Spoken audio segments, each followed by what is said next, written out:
Hunting the Fairy Tale by Millie. Chapter 4. Willow. When I finally find my way back home, I can hear my mother and Aunt Beth laughing somewhere upstairs. I don't want to spoil my mother's good mood by asking Aunt Beth about the gangsters in the park. I'll ask her later when my mother isn't around. For now, I'm simply happy to have made it home safely.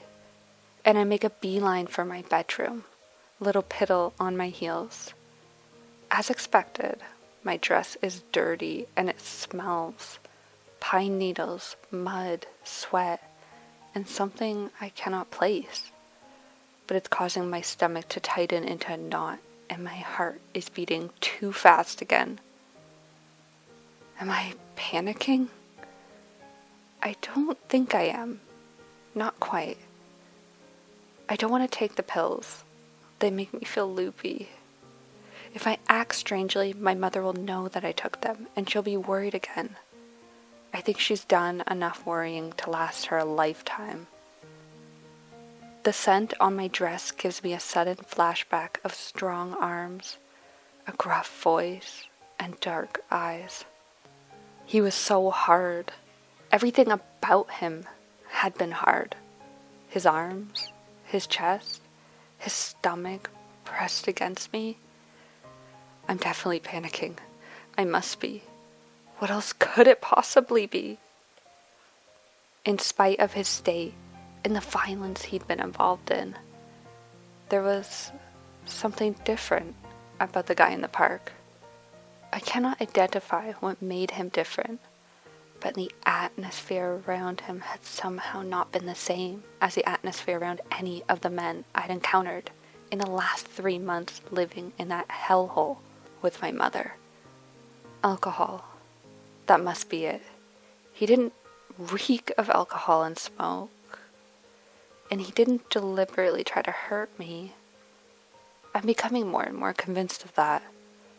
But it was also definitely not the same as the atmosphere around any of the polished boys and men I used to know in the life I lived before losing everything we had.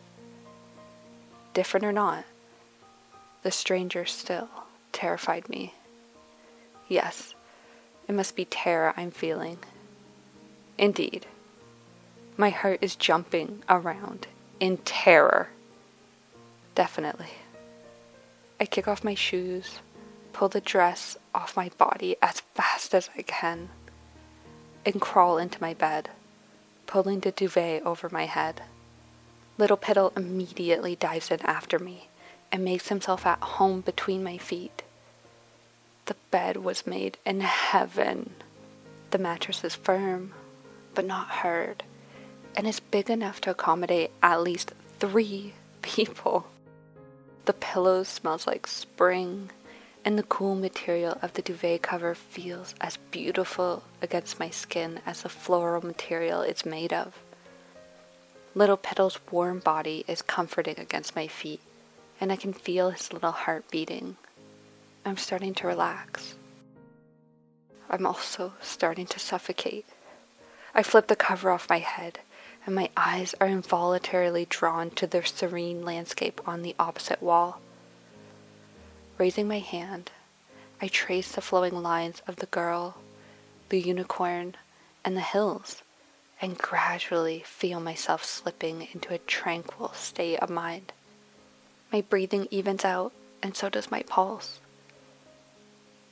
I feel safe in this flowery, glittery cocoon where there are no dirty, violent people, just one huge, strong unicorn to watch over me. After a while, I finally feel like myself again, and am calm enough to get out of bed and get dressed in fresh clothing. Hunter, would you be a dear and fetch the big truck from Aunt Beth's car and take it upstairs for her, please? Mind, it's rather heavy. Aunt Beth is calling out from somewhere near the living area, causing me to freeze mid-step just outside my bedroom door. Hunter is home. I'm about to meet my neighbor, the creator of the beautiful mural in my room. I'm suddenly feeling really, nervous about that. I always get nervous when I'm about to meet strangers, but I'm even more nervous when that stranger is a male that I'm gonna have to share a connecting bathroom with. Not that I've ever had to do that before. It's rather a big moment for me. It could potentially set the tone for my foreseeable future. What if we don't get along? I glance down the hallway to my left, towards the archway leading into the foyer. Hunter's bedroom door and the study door are both open. Is he in his bedroom? The study? With my mother and Aunt Beth in the large living area? Is he in the dining room? Or the storeroom to my right? Or the kitchen across the hallway? I cannot move before I know. Sure, Ma. I'm relieved to hear the answering voice coming from the foyer, giving away Hunter's location. Unfortunately, the sentence was too short to give anything away about the speaker. I crossed the hall in 3 fast strides and entered the sanctuary of the huge kitchen. Coward. Well, it seems as if he's gone outside to fetch the trunk. I know from experience that the trunk is unwieldy and heavy. It contains my mother's entire life, after all. It will take Hunter a while to get it from the car and into the house. I'll wait for him to get back inside, then I'll go greet him. Besides, crossing the hallway hadn't been completely an act of cowardice. I had a purpose. I came to the kitchen to soak my dress before the stains on it settle in for good. In the laundry section, behind a wall on the back of the kitchen, I rubbed pre-wash into the stains, dropped the dress in a plastic basin, and rinsed my hands. With my mission out of the way, I begin to pace up and down, my fingers worrying the hem of my crocheted cardigan. I don't want to leave the kitchen, but what if the trunk is too heavy for Hunter to get up the patio steps alone? What if he hurts his back trying to get it out of the car all by himself? The least I can do is lend him a hand and shut little Petal up. The dog is freaking out at the front door as if he owns the house, and Hunter is the stranger invading it. It's going to take a few days to get him out of hysterically bark at everything mode again. We probably should have found him a new home when my grandmother passed away. But I couldn't bring myself to part with her dog. None of this is his fault. He's as lost as we are. Besides, we've always been partners in crime, breaking my grandmother's many rules. I cannot just abandon him now. Don't go there now. My mind made up, I bravely leave the kitchen and confidently stride down the hallway towards the living area and foyer beyond it. I am Willow Warrior on my way to meet the enemy. Oh wait, that's not right. Hey, squeaky toy. Hey, come here. I don't want to step on you. From the sound of it, Hunter is already back in the house and is becoming acquainted with little Piddle. He's laughing.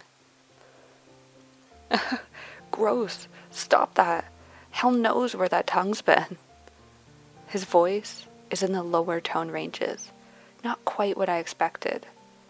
Willow Warrior is feeling nervous again, ready to admit defeat and run back to the kitchen. Or better yet, her bed. Hunter sounds too male, but there's a husky gentleness to his voice that sets me at ease enough to forge ahead. A little slower. Yes, I'm forging ahead in slow motion now. Gathering all my courage, I step out of the space between the living area and the study to enter the foyer, and my greeting dies unuttered in my throat. At first, I'm not quite sure what I'm looking at. Surely, the beast standing just inside the front door is too large to be Aunt Beth's son, and too dark and too dirty. There is nothing sensitive or refined about the way he looks. He's holding my mother's trunk balanced on one shoulder as if it weighs nothing, while cradling little Piddle in his other arm. The dog is doing his best to devour his face. Messy, dark hair, tracksuit pants, and a long-sleeve t-shirt dirtier than sin. I take a step backwards. This can't be happening. To my horror, I've stepped back into a wall, and with my flight cut short, I cannot do anything but stare at the dirty young man hulking in the doorway. He's looking down at the dog in the crook of his arm when he becomes aware of my presence and looks up with his eyes first before raising his head to face me. The action makes him seem more than a little predatory. His name suits him well, after all. He seems to be taken aback at first, and then he smirks. It might have been meant as a smile, but it could definitely be interpreted as a sneer. I could feel my hackles rising. Well, if I had any, they would have risen. It's not him. Hunter's hair is dark and messy. He seems to be pretty strong, and he has chocolate brown eyes, but he's not the one who saved me in the park. There's no cut under his eye, and his hair is a lot shorter. At least, that's what I think. My memory is a bit sketchy. I remember my rescuer's face as startlingly cherubic in nature. It might, of course, just be my overactive imagination adding details to diminish my fear. Saviors can, after all, not go around looking like dangerous thugs. No, can they? Hunter is taller than average, but he's not unusually tall, nor broad. Yet he exudes an aura of being larger than he really is. This cannot possibly be the creator of that exquisite emotional mural on my bedroom wall. Can it? Surely, this is the macho bully who will make fun of that guy, right? Hunter Drake. All I want is a hot shower, a rub for my bruises and sore muscles, and food. Lots and lots of food. Instead, I got an ancient trunk, heavier than death, and a weird little bird-like creature that is trying to eat my face. And suddenly, there she is, pressed up against the wall near the arch, looking like a deer trapped by a bear. Little Bo friggin' Peep. She is not what I expected. All the pictures Ma showed me had Willow looking like a 1940-something spinster. Sour, prudish, and severely stuck up. I'm okay with sour and prudish, but I'm highly allergic to stuck up. It tends to bring out the worst in me. Willow is really important to Ma, so I figured that I would just have to deal with it. I'll do anything for my mother. The girl in the hallway doesn't look quite as snobbish as I expected. Maybe she was just constipated in the pictures I saw. She looks defensive, but her eyes seem vulnerable. She's definitely afraid. Of what? No, me? Do I look that bad? I was confused as heck when Ma asked me to paint a fairy tale mural in Willow's bedroom. The girl in the pictures did not look like the kind of girl who would be into that sort of thing. I thought Ma had her struck being the 5-year-old girl she'd once known. The Willow cowering against the wall actually looks more like the one I'd painted in the mural than the one I saw in the photographs. Weird. I used pictures as references for her face, and the rest of her came straight out of my imagination. Seeing my imagined version actually standing in her hallway is freaky. Looking at the girl staring at me now, my head is filling with way too many complicated questions. I don't like complicated questions because I have to think, and thinking is overrated. Willow. Hunter's eyes are lazily roaming all over me, from my intricately braided hair down, taking in the delicate pink cardigan and the simple floral dress reaching my knees. He's not even trying to hide his scrutiny, but then, maybe I'm not really hiding mine either.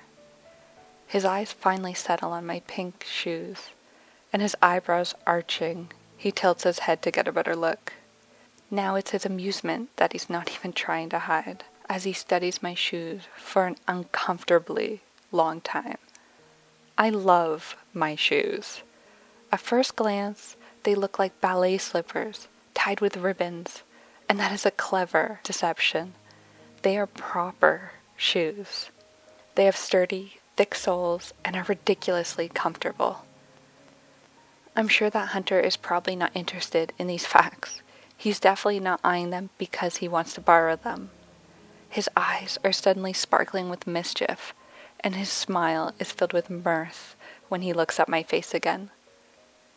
"I get it now," he says. I'm not sure what he gets, but I'm somehow quite certain that it's not something I'd want to know about. "You must be Willow." Must I? I didn't mean to say that. I sounded positively uptight and condescending. If I could take those words back, I would just slurp them back into my mouth. I must have made a slurping sound because he is frowning at me now, as if he's trying to determine my species. Something about Hunter is obviously rubbing me the wrong way. It's not fair, since I've literally just met him. I'm not an unfair person. Not normally. It's the dirt, that's what it is. I do not like dirt. It does not go well with my outfits, as one of his war buddies had graciously proven earlier. It's not just dirt, though. It's his whole attitude. No, I'm not an expert on human body language and behavior, especially not when it comes to males. But he is exhibiting enough attitude that even a non-expert like me cannot help but see it clearly. Hunter's name really does suit him perfectly.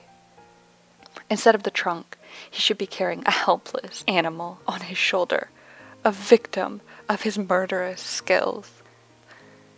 He is carrying a helpless animal, but this one is very much alive and is trying its best to clean him of his grime, using its tongue. Disgusting. How am I going to share a bathroom with someone this dirty and violent? I can just imagine the nuclear explosions this creature has the potential to set off in a bathroom. My head is still filled with memories of striking fists and flying kicks, making me tremble. His room is awfully close to mine. What if he flies into a violent rage and murders me in my sleep? Shivering, I shake my head. "Well, okay, I guess you could be someone else if you want to," Hunter says reasonably, interrupting the conversation raging in my mind. What is he talking about? I've been so busy with my own thoughts that I've forgotten the theme of our conversation. Were we having a conversation? It suddenly dawns on me that I'm wildly jumping to unfair conclusions.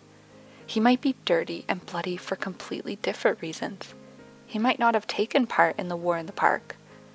The guy who grabbed me and carried me as if I were a small child might not be known to him at all.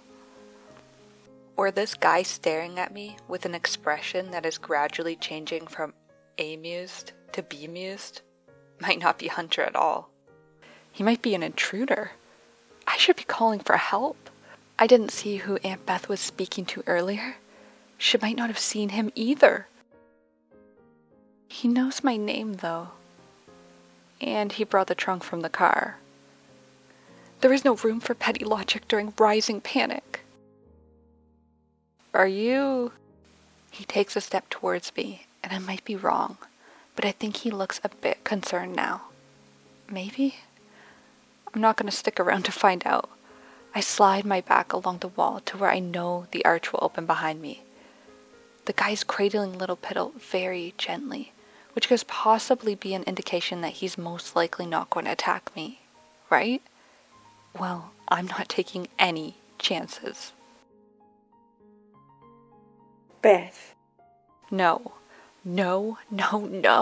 This is not how it was supposed to happen. Willow was going to come home. I was going to make some lovely coffee, cut the chocolate fudge cake I baked, and while I was softening her up with the the creamy sweetness and the warm beverage, Bex and I were going to casually introduce Willow to my gentle, sweet son. She was going to be so content and distracted that she wasn't even going to realize that she was being introduced to a 5'9" muscular animal who often destroys a house with his brand of love. We had it all planned. Having her standing here in the foyer, looking like she's about to faint with Hunter towering over her, looking like he's just invaded a village and eating the inhabitants, was not the plan. Not at all. He clearly didn't get the memo about being gentle and sweet today, or at least clean. Usually, he hides his gentle, sweet skills under a thick layer of chaos and mischief, not grime and aggression. No, I'm lying. Dirt is usually somewhere in the mix where Hunter is involved, and his aggression often leads to violence. The affectionate kind, where he wrestles his friends and shouts made-up obscenities at them. I don't think Willow is quite ready for full-on exposure to Hunter in all his boyish glory. I should have locked him in his bedroom before he escaped to the park. We could then have arranged a friendly text message or two between him and Willow, with perfect grammar and no spelling mistakes. Then, perhaps, a nice, calm video call.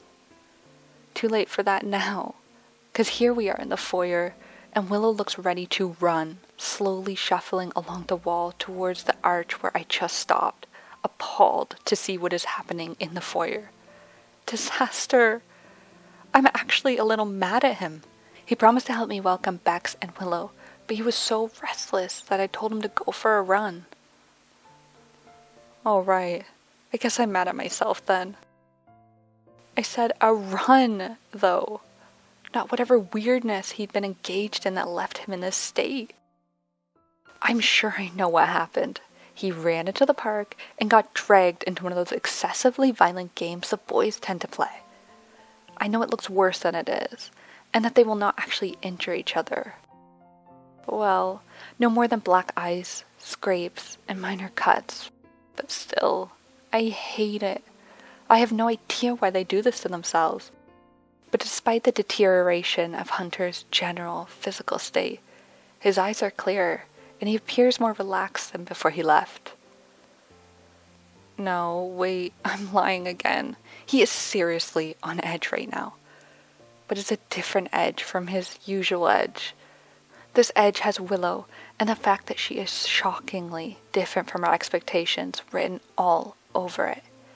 He appears to be as stricken as she is. I hope that is a good sign, and not the first symptoms of a real problem. I didn't realize just how big my son was until this moment. Of course, he's been towering over me since he hit that growth spurt a couple years ago, and I've noticed muscles popping up all over the place. But he's always been Hunter, a chaotic prince valiant with a heart of gold. Now suddenly, I have a mud-covered Viking warrior in my foyer, dominating the space and striking fear in the hearts of maidens. Well, at least in the heart of a maiden trembling near me. How do I resolve this? Perhaps I should pretend that Hunter is not my son. Just for now. He can be, the gardener. Or the exterminator. I know. The dirt inspector. Checking the quality of our, dirt. Or something logical like that. Stay calm, Elizabeth Drake. You've got this. Just act normal. And be creative. Oh, my soul! Hunter, my love, no! I explained involuntarily when he adjusts his hold on the dog and takes a step towards Willow. Oh, great. I blew it. I called him Hunter, and I panicked, seeing the floor turn brown under his muddy sneakers. Time for plan B. Convince the girl of his sweetness.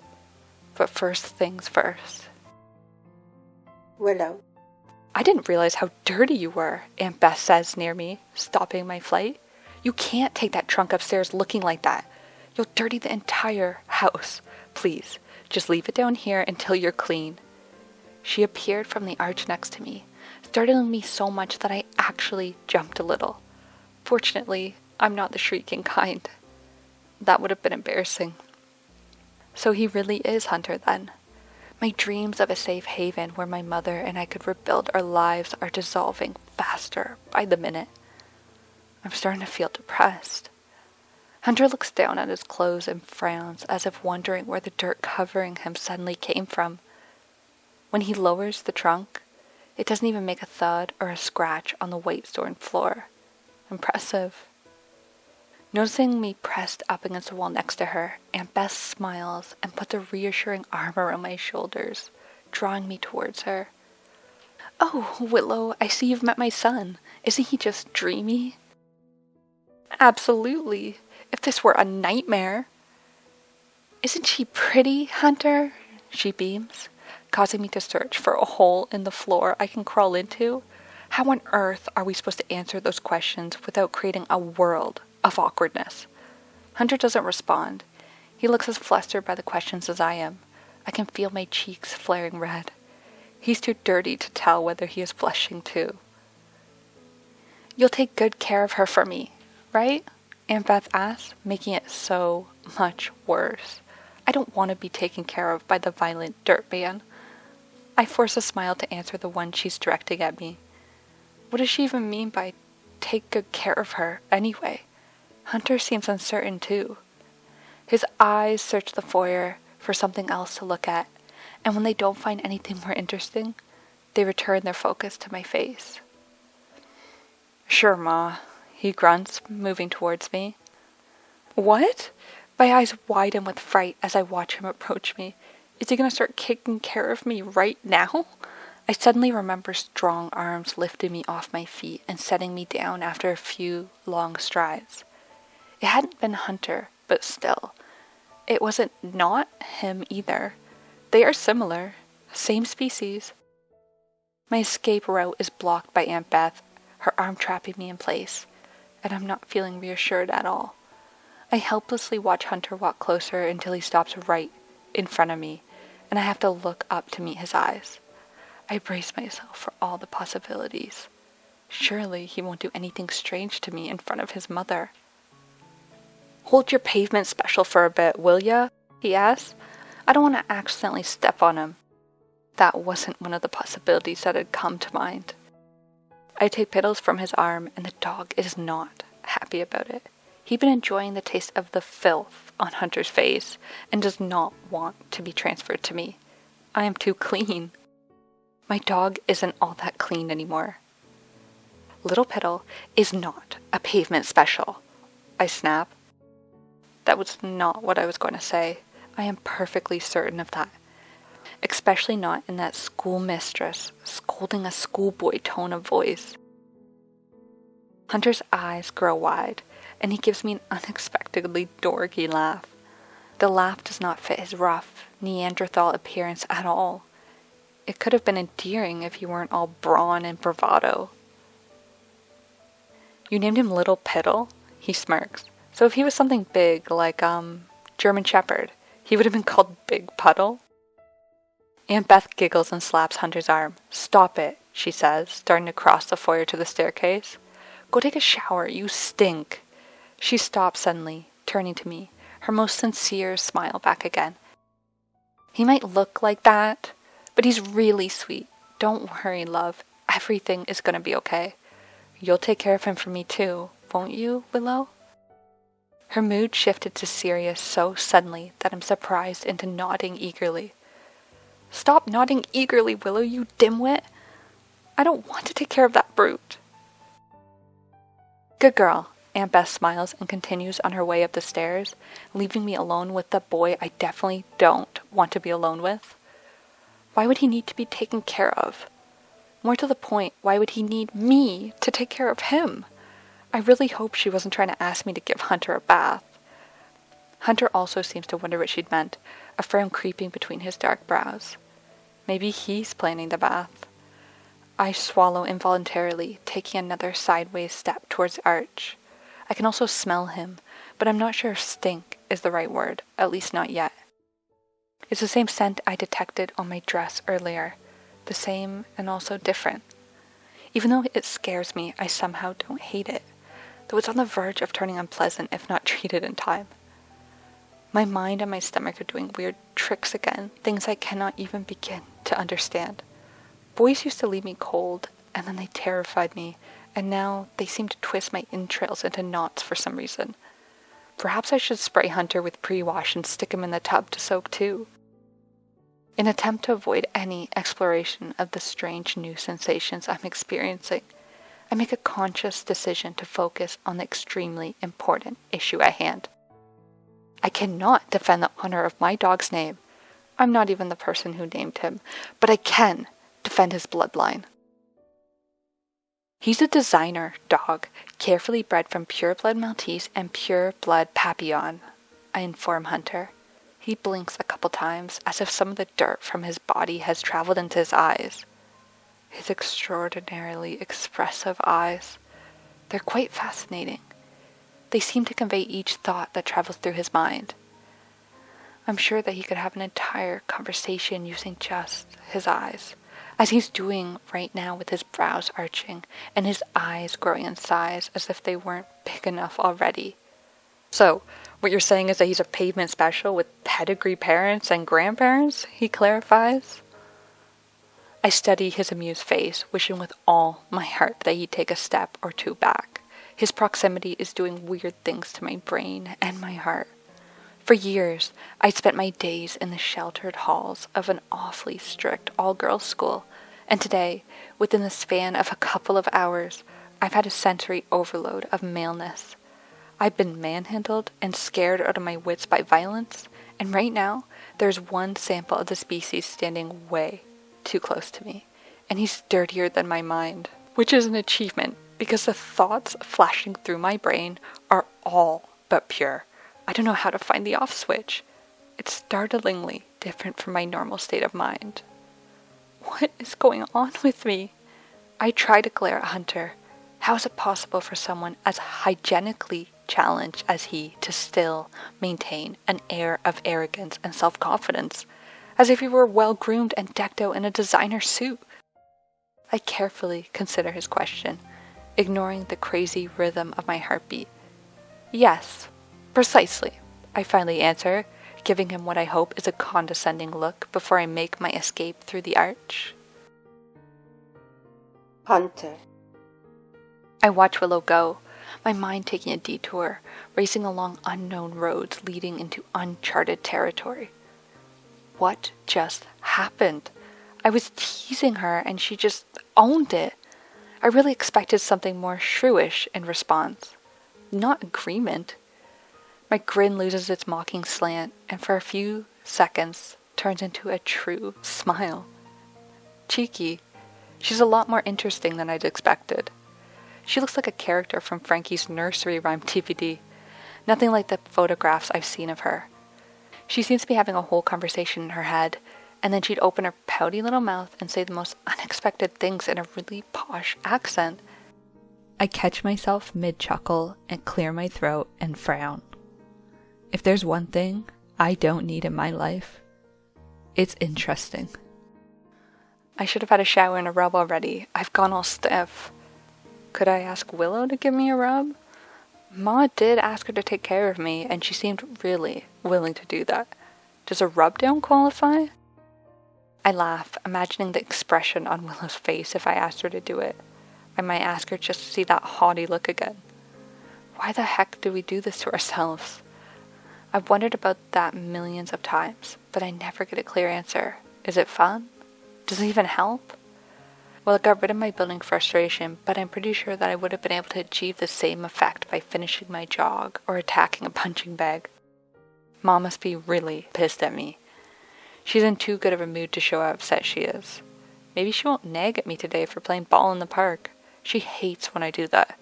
Since I don't have any formal training on Mondays, I was supposed to be home to help her welcome the Mayfairs. I was going to, really. I was just going to take a quick jog before I lost my mind, as Ma suggested. The guys were in the park. I probably would have been able to resist if freaking Gallon wasn't there too, with that cocky attitude and mocking grin, goading me into joining them, knowing I wouldn't be able to say no to the chance to kick his butt. I know too many sassy guys, but none of them manage to get under my skin the way he does. One day, I might understand why. Or not. Who cares? The guy needs some ass kicking now and then, and I need to kick some butt. A match made in heaven. despite what my parents and my friends say. Galen and I have a good arrangement going. Why mess it up by tolerating each other and acting all civil and stuff? He was there, giving me lip, and the next thing I knew, I was elbow deep in mud and blood and bruises. The guys and I just seem to be unable to stop ourselves. We all gravitate to each other like magnets, and we almost always end up in pain. I rub my shoulder and wince as my fingers encounter an especially tender spot. Bloody Galen bit me. Again. Seriously, I'm gonna muzzle the asshole next time I see him. I stop at my bedroom door, surprised to find it open. I'd assumed that Rover was trapped in here again, unable to come and wrap herself around me when I got home. My cat has a hunter radar that somehow wakes her from the deepest slumber whenever I enter the yard. Meeting me at the door is the only exercise she ever gets, and she always meets me at the door. If I left home 100 times a day, she'd meet me at the door 100 times a day. Hey, that's not a bad idea to get her to exercise more. The sound of a banshee's shrieks jolts through my aching body in a bolt of pain. The shrill alarm called Little Piddle went off somewhere in the kitchen. Seriously, that habit is going to become old really soon. Is that why my cat is nowhere to be seen? She was here when I left for my run. Maybe that dog needs a muzzle too. Nah, he probably just needs a bit of fun. And now for some bloopers. A gruff voice and dark eyes. He was so hard. Sorry. Apparently I'm in high school. I'm finding that very funny.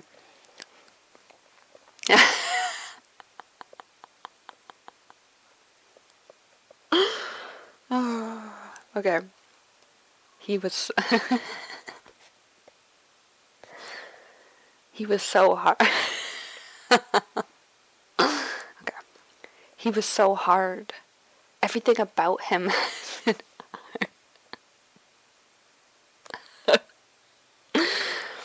My family's downstairs. I'm just wondering if they can hear me. And it would be so funny if they could hear me this part because they wouldn't have context. Okay. I don't know, I think she's practicing for school. And it's so freaking loud, dude. It's just the same song. Hot cross buns. Do do do do do do do do do do do.